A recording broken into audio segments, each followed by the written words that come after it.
مساء فل وصباح فل مع المرشحين والبرد اللي هيضرب في الجتة ويخليها ليلة ما يعلم بيها إلا ربنا. آه، وقعنا في البرد يا جميل.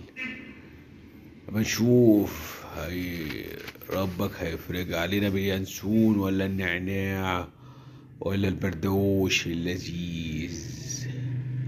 أقول لكم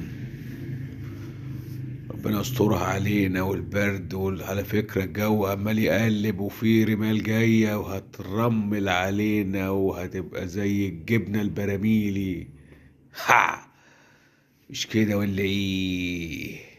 رأي فؤاد المهندس مش كده ولا ايه؟ يلا تمسوا تصبحوا بالخير وجمعتكم مباركة يا حلوين. ها ها، موجك سيكي.